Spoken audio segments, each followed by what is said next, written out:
Olá, está começando mais um programa Câmara em Foco, aqui pela sua TV Câmara, canal 5.3 pela TV aberta e também pelo YouTube, nosso canal TV Câmara Montes Claros. Você confere a nossa programação, você confere os programas gravados que estão à sua disposição para você rever quantas vezes for preciso.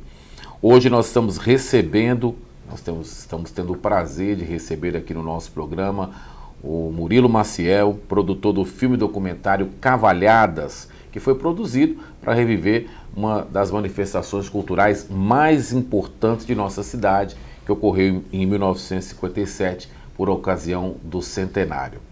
Murilo também é filho da grande figura icônica da cultura montesclarense, seu Nivaldo Maciel, cantor, radialista, agitador cultural da época e um grande nome da nossa cultura popular. Muito obrigado pela sua presença, Murilo. Obrigado por receber. Bom, a gente já começa perguntando, né? É uma curiosidade que inclusive quem é mais novo vai ter, né? O que eram as cavalhadas? A cavalhada, na realidade, ela é um teatro de arena, feito em áreas bastante grandes para comportar o conteúdo do teatro. E atrás do teatro existe toda uma história que vai à era medieval. É uma novela que foi escrita dentro de um ambiente medieval de época.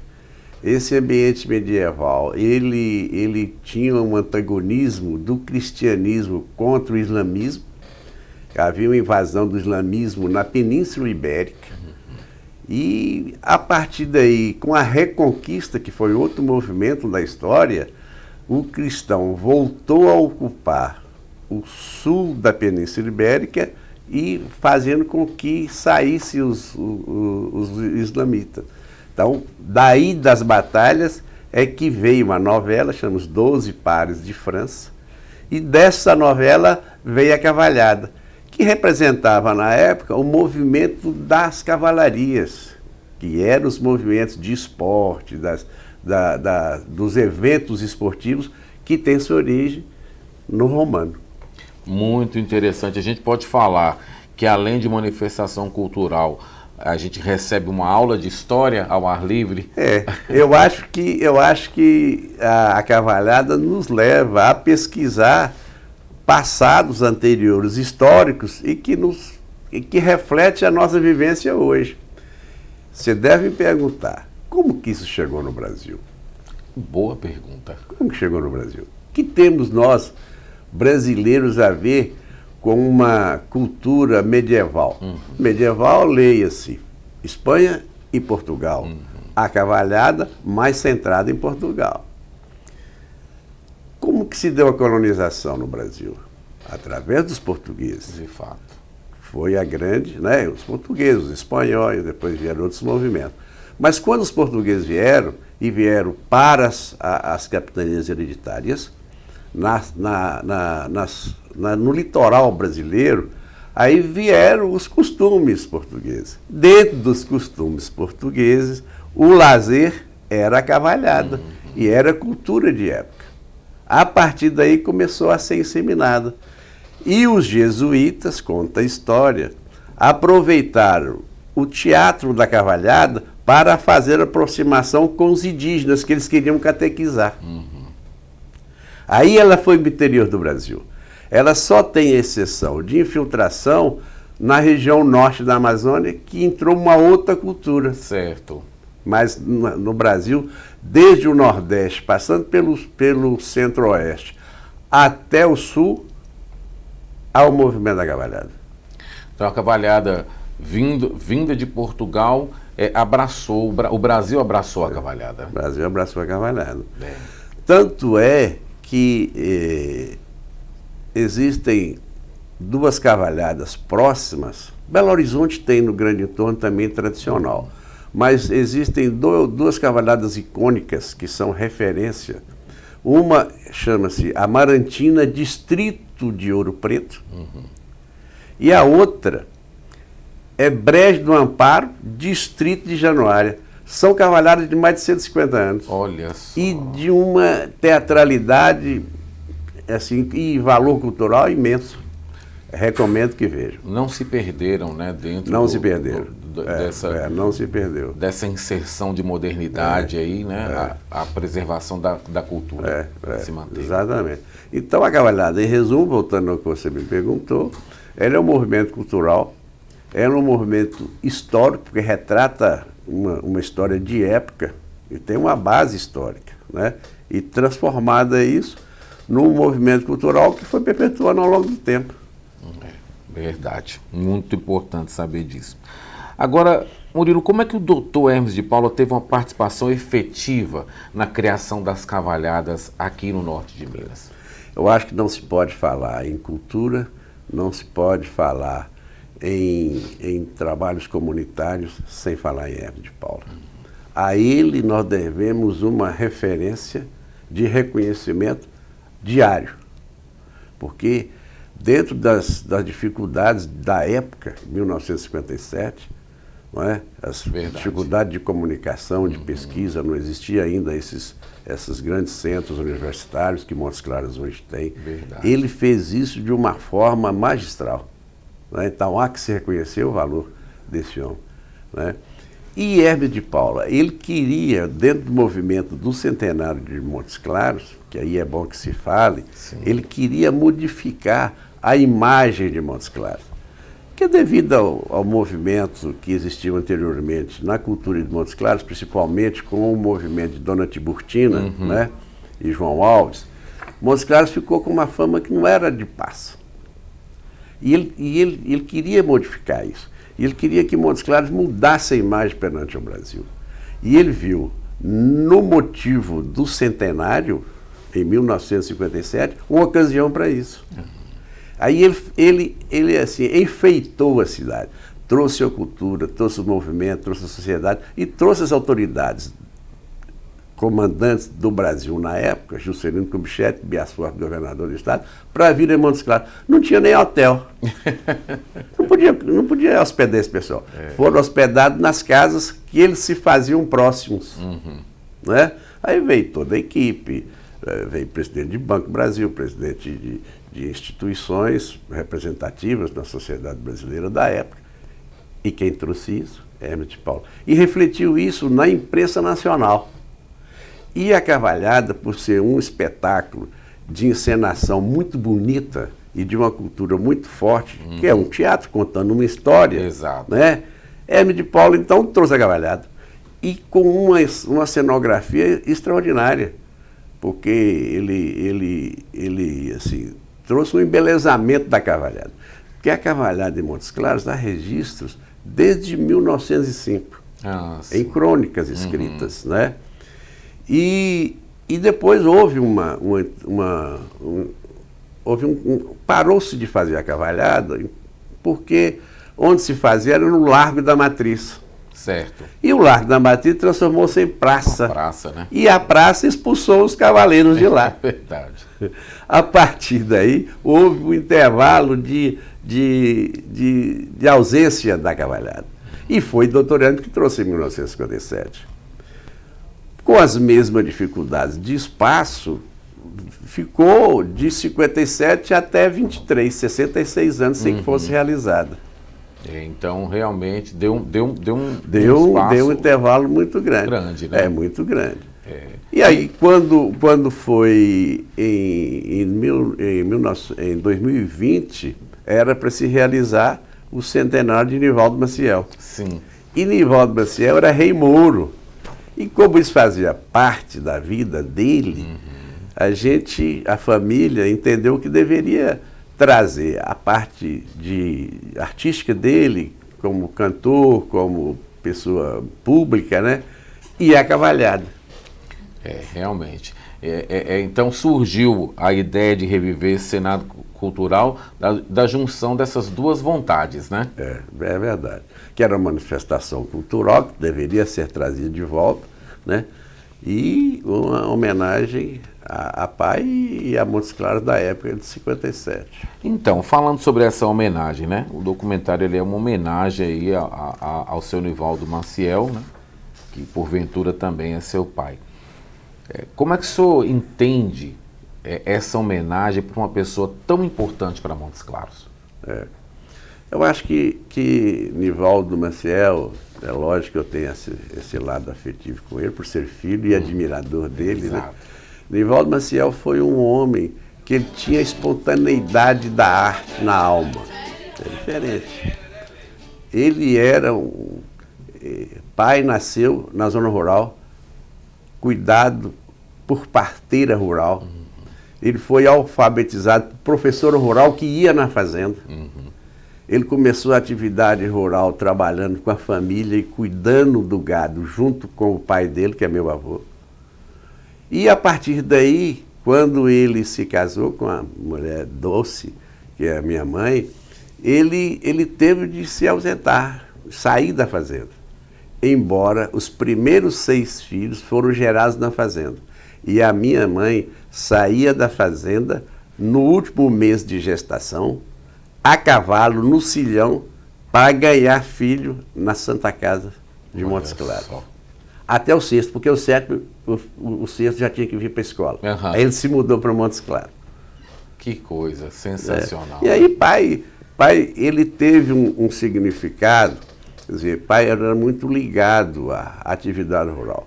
Então existia na época, na atividade rural, um tipo de animal de gado, que era um gado que o pessoal chamava pé duro, que é um gado europeu cruzado e tal. Aí introduziu o zebu, que é parte da família do Nelore. E eu falo que pai era mascate de gado. Ele juntava uma quantidade de gado e saía tocando, junto com uma pessoa que o ajudava, fazendo um percurso nas fazendas. E lá ele trocava gado. Olha só. Trocava um boi de raça por 2 ou 3 e continuava. E quando ele chegava, o pai falava, não, você não vai sair daqui não, porque tem um casamento amanhã, você vai cantar no casamento. Ele falava assim, mas tem pasto para botar o gado? Se tiver, eu fico. Que coisa. E aí era assim. Ele era...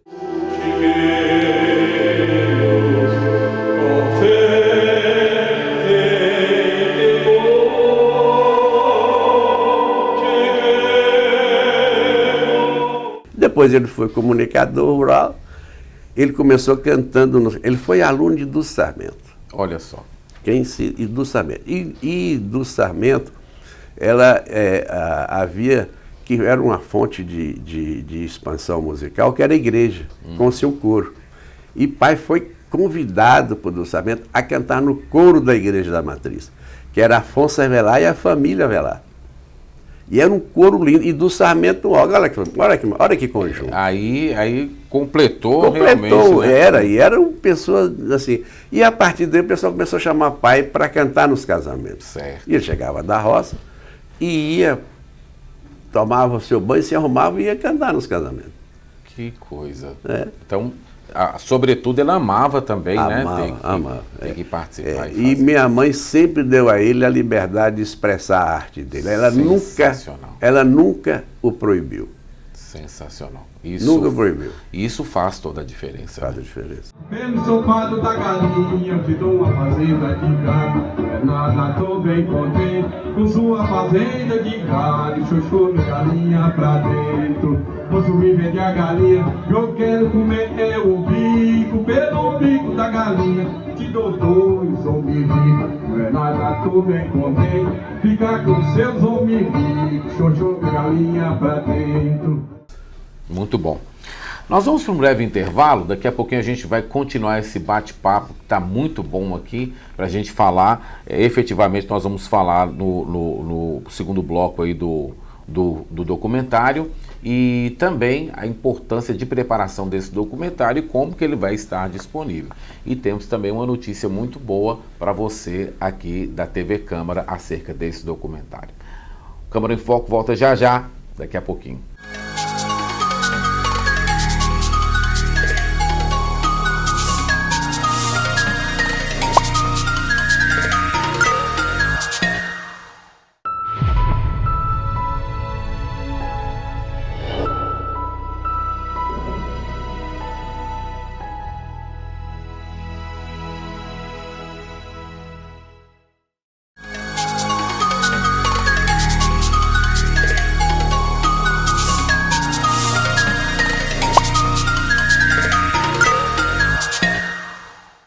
Estamos de volta, programa Câmara em Foco, aqui pela sua TV Câmara, canal 5.3. Nosso entrevistado de hoje, Murilo Maciel, produtor do filme documentário Cavalhadas. No primeiro bloco a gente conversou um pouco exatamente sobre as cavalhadas, a origem, falamos um pouco aí do seu Nivaldo Maciel, grande ícone, homenageado por esse filme. E agora vamos falar um pouco da produção do filme, né?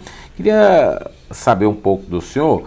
Nós tivemos aí a participação do setor de pesquisas da Unimontes para desenvolver esse projeto. Como é que o senhor analisa a importância dessa participação? Na realidade, dentro desse contexto do evento do Centenário de Pai, aí nós fomos a Unimontes. Era o professor Paulo Henrique, aí conversamos. Foi editado um livro sobre pai, tem umas crônicas e tal. E dentro disso, nós solicitamos à Unimontes que a Unimontes elaborasse um projeto de pesquisa para a gente fazer isso dentro de uma realidade cultural. Aí, Dari Colares assinou, como representante do núcleo do Cavalo Manga Larga, o ofício à Unimontes. E a Unimontes passou o assunto para o departamento de História, que era a professora Marta. Ela constituiu uma equipe, o professor Marta participou, e a partir daí ela elaborou o estudo. E o estudo vai onde? O livro de Hermes de Paula. Aí, quando vai ao livro de Hermes de Paula, existem algumas curiosidades interessantíssimas do ponto de vista histórico. No enredo, os mouros e os cristãos. E a história, ela se inicia com a pretensão do mouro em se casar com a princesa. Só que na história do narrada e consta do seu livro, a princesa é filha do rei cristão. Na maioria das cavalhadas do Brasil afora, inclusive na origem histórica, ela é filha do rei Mouro. Olha só. Mas, e não sei como que Dr. Hermes, segundo Virginia, que ela dá um depoimento no filme, ele falou, mas por que a princesa não pode ser filha do rei cristão? É mais bonito, é mais charmoso. Então, verdade. A partir daí, a princesa, que a Laíde é a pessoa presente em Montes Claros ainda, certo, simpaticíssima, e que foi a princesa da cavalhada de 1957. Então, nós podemos dizer, Murilo, que nós temos aí no enredo duas frentes de narrativas? Nós temos, na realidade, a novela, ela é muito fácil de se entender. Os cristãos voltaram na Reconquista para retomar o seu lugar. Existia os cristãos que haviam ido para o norte de Portugal e que estavam retornando ao sul. O sul já estava ocupado pelos árabes, que eram os muçulmanos. Exato. Aí o rei muçulmano, ele interessou-se pela filha do rei cristão. E foi ao rei para pedir a filha em casamento. Aí existem os diálogos, são 40 diálogos no teatro. Aí o rei cristão diz a ele que primeiro ele teria que se converter ao cristianismo para então ele se casar com a princesa.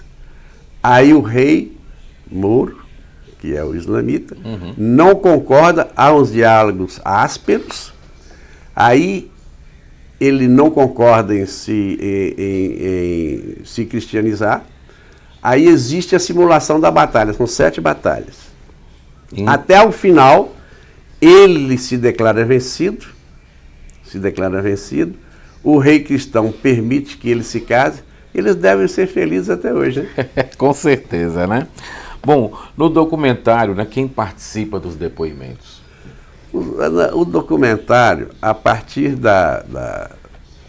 do projeto da Unimontes, da professora Marta, né, a quem a gente deve reconhecer pela dedicação, e professor Merck, né, pela pesquisa, nós seguimos a cultura Hermes de Paula, que é a cultura de Montes Claros. Certo.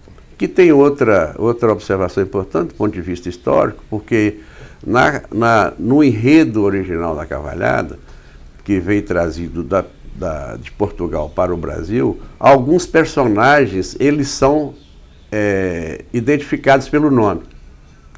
Hermes de Paula não fez isso. Ele não fez isso. Ele deixou homônimo os personagens. Ele falava turco ou islamita só. Mas existem os personagens. Tem o rei cristão, o rei mouro, a princesa que é filha do rei cristão. E junto aos reis existe um emissário, que é um personagem que leva diálogo e traz diálogo durante o teatro. E nesse caso da Cavalhada de Montes Claros, para você fazer isso do ponto de vista de locução, né, usando o microfone no campo e ainda ter de fazer a memorização de todos os diálogos, nós achamos que na operação seria difícil. Então montou-se uma equipe de palco para fazer todas as vozes, a dublagem do espetáculo, para o público entender os diálogos. Sim. E havia de cada ato do teatro, que são vários atos, a explicação sobre o que seria aquelas imagens, aquele que se ia transcorrer no teatro no campo.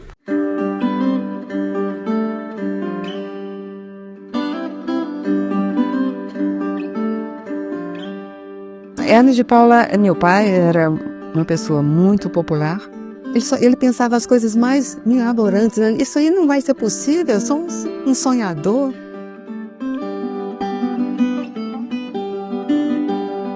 E tem uma figura curiosa aí, o Nivaldo Maciel. Então, o Nivaldo foi o Rei Mouro na encenação de 1957. A cidade ainda era uma vocação rural muito forte. Mas para ganhar esses ares de uma metrópole sertaneja, de um lugar mais moderno, foi tomada essa providência. Então foi uma produção meticulosa e que exigiu, ali teve que se fazer um trabalho bem próximo para poder... Foi um trabalho de uma equipe grande, e porque começou a gente a entendendo que era, como a gente é do meio rural e do meio do cavalo, nós gostamos de ter muitos amigos no meio do cavalo, nós entendemos que era mais fácil. Mas quando o negócio começou, nós tínhamos muitas perguntas a responder. Daí, o aprofundamento da pesquisa e o agrupamento dos participantes.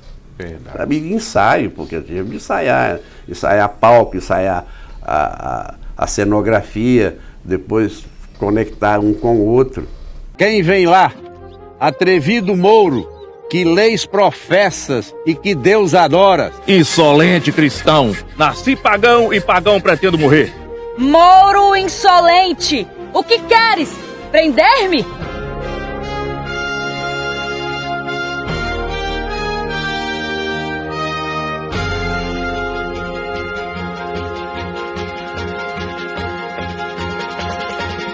E interessante também, aí vale ressaltar que na pesquisa e no livro de Hermes de Paula, ele, quando se termina a última batalha e que o rei Mouro se declara vencido e ele concorda que o rei Mouro se case com a princesa, termina. Aí nós acrescentamos a cena do casamento, que é muito bonita, a cena do casamento. Né? É muito bonita a cena do casamento. E dentro da concepção do filme fazia todo sentido. Fazia todo sentido. E aí é uma inovação que nós nos permitimos fazer, adicionando à cultura, que quando se termina o evento do teatro, porque o teatro ele é muito belicoso, né? Muito de guerra, né? Que é próprio do teatro, da peça. Nós acrescentamos um personagem novo, chamado Cavaleiro da Paz. Aí entra o cavaleiro todo de branco, lendo um texto da paz de Benedito Said, que é um texto lindo, pedindo a paz na humanidade, nos países, na sociedade, nas famílias e nas pessoas. Sensacional. Aí fecha. Sensacional.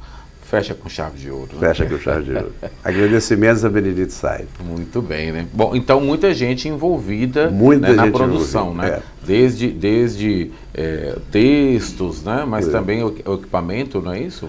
Nós estamos aproveitando o seu programa, a quem eu agradeço por antecipação e reconheço a importância do seu programa, da sua série de programas culturais na sociedade de Montes Claros. É uma contribuição que você não sabe o tamanho que você está conseguindo fazer isso. Mas existe, são 12 cavaleiros, são 12 pares de França. Os 12 cavaleiros, eles são 12 cristãos e 12 cavaleiros mouros. A princesa. Então 12 mais 2, mais 1, 25. Exato. Aí nós introduzimos as Amazonas, elas transportam as bandeiras e fazem a circulação do espetáculo e cumprimenta o público presente. Tem a banda. A banda, em 2023, foi a banda do batalhão, são 15 pessoas componentes da banda. Aí você tem o palco, são 6 pessoas no palco fazendo todas as vozes. Aí você tem o pessoal de produção de palco. Aí você tem o pessoal de auxiliar de campo para dar o suporte para o pessoal do campo, os cavaleiros e tudo. Então, agregando isso, são aproximadamente uns 60 participantes. 60 participantes ali para produção. Para a produção. Desse belo espetáculo. Né?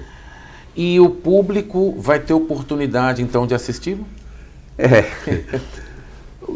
É interessante a gente explicar isso, porque a cavalhada, nesse interregno que teve de 66 anos, ela, de certa forma, perdeu a ponte cultural. Porque você tem uma geração anterior e uma geração atual. Exato. Né? Aí, a geração anterior, ela ficou muito alegre por ter a oportunidade de reviver uma coisa anterior ao passado.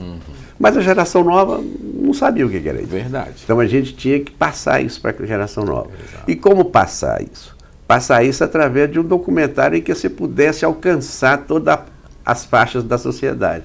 Que esse é o objetivo do documentário. Exato. E a outra fase do aculturamento da sociedade para o evento Cavalhada é levar isso para as escolas. Aí nós vamos fazer uma produção específica para as escolas. Importante. Fazendo um teatrinho, fazendo uma cartilha infantil e explicar isso numa linguagem para a criança, um resumo do que nós estamos conversando aqui para as escolas. É a fase 2 do projeto. Sensacional, né? Então, realmente, não para por aí a questão do documentário, né? O reavivamento da cultura no Montes Clarence. E diga-se de passagem, houve um período em que ficou um pouco adormecido. Exatamente. Né? Então, agora chegou a hora de reviver. Né? E também para acréscimo da informação, eu falei Amarantina e falei Brejo do Amparo. Brejo do Amparo é pertinho aqui, Januária, vale a pena ir lá conhecer. Pirenópolis. Eu falo que Pirenópolis, a cavalhada. Pirenópolis é uma cidade histórica também, em Goiás, é uma referência. E eles transformaram, que a cavalhada, ela está debaixo da festa do Divino, lá em Pirenópolis. Lá em Amarantina está no padroeiro da cidade, que é São Gonçalo. E em Januária, debaixo do guarda-chuva da festa do Divino, que também é linda. Então existe todo um arcabouço em torno disso aí. Pirenópolis, ela transformou a cultura num produto turístico.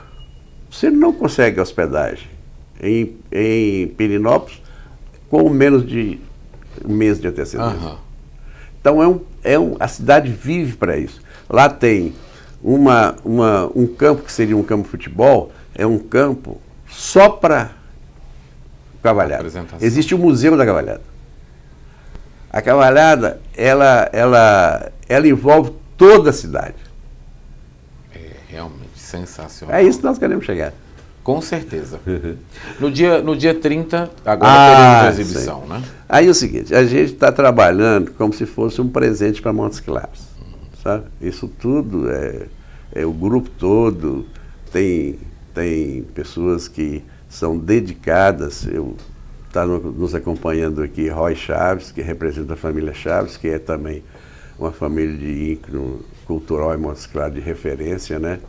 não podia ficar de fora desse movimento. A gente até gostaria a oportunidade de agradecer, né, ao nosso querido Rogério Souto Chaves. Mas se a gente falar assim, pouca gente vai conhecer. Mas se falar Roy Chaves, aí todo mundo vai saber quem é, né?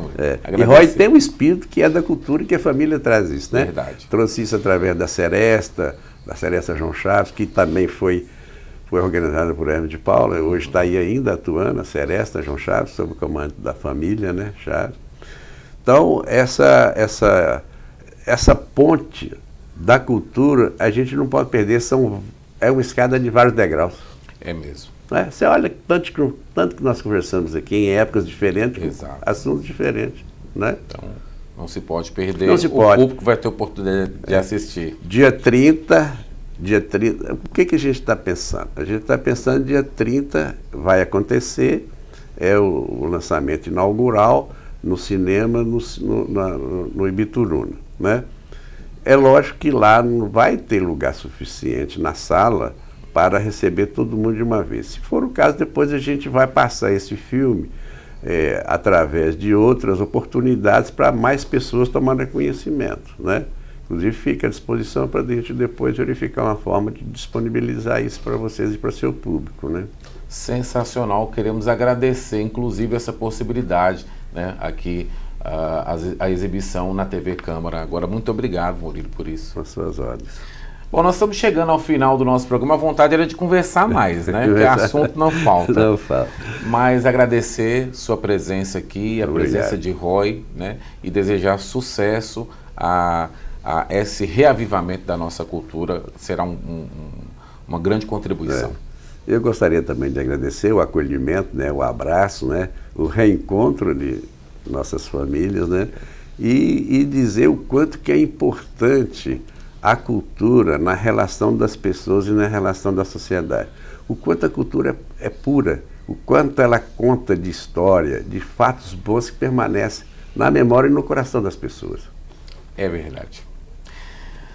Bom, muito obrigado pelo carinho da sua audiência. Nosso programa fica por aqui. A gente se encontra próxima semana, outro convidado. Muito obrigado. Até lá.